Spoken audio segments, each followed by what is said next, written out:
तर माकड काय करायचं, तो दिवसभर फिरायचा आणि दिवसभर फिरून झाडावरची जी काही फळं असेल तो खायचा आणि काही घेऊन यायचा आणि तो आपल्या त्या सुसरीला तो द्यायचा.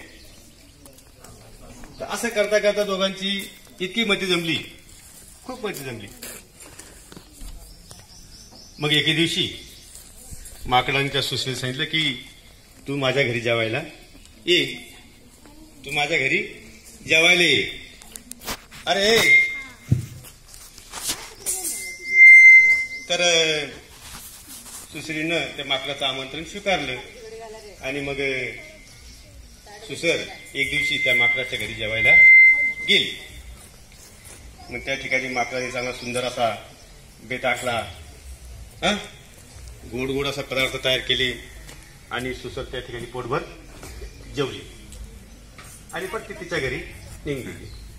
मग सुसरीने जाताना काय सांगितलं की माकड दादा, तुझ्या घरी मी तर जेवण केलं, पण तू सुद्धा माझ्या घरी जेवायला ये. तर ठीक आहे. एके दिवशी परत पुन्हा मग सुसरीने सांगितलं की माकड दादा तू घरी ये. मग माकड एक दिवशी निघाला. आता माकडाला त्या पाण्यामध्ये पोहता येत नव्हतं. मग सुसर आली.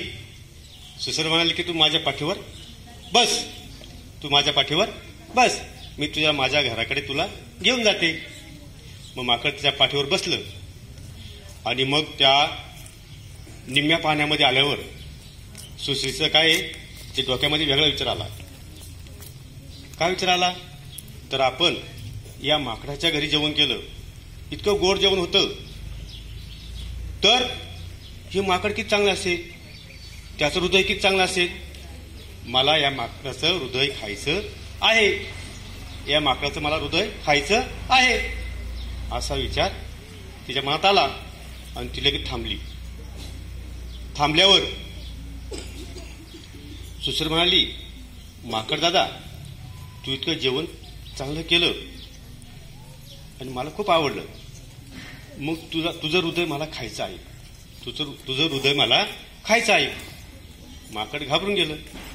पण मग माकडाने काय केलं, थोडीशी बुद्धी चालवली. बघा, कठीण प्रसंगामध्ये आपल्याला बुद्धी चालवता आली पाहिजे. माकडाने बुद्धी चालवली की सुसरबाई अगं तू पण मला सांगितलं असतं तर मी ते हृदय घेऊन आलो असतो.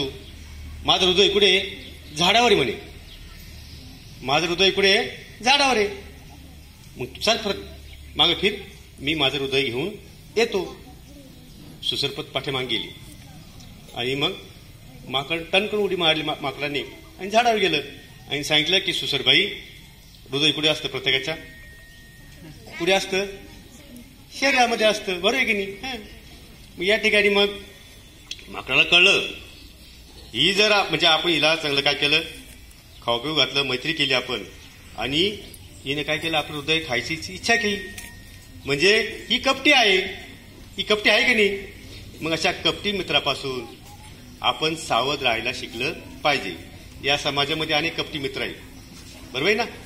आपण जीवन जगत असताना आपल्याला अनेक कपटछल आपल्याला पाहायला मिळतात आणि अशा कपटछलामधून आपल्याला ते कळलं पाहिजे की हा कपटी आहे की चांगला आहे, हे आपल्याला कळलं पाहिजे. म्हणून कपटी मित्रापासून नेहमी आपण सावध राहिलं पाहिजे, असं एक गोष्टीचं तात्पर्य होतं. समजली गोष्ट तुम्हाला.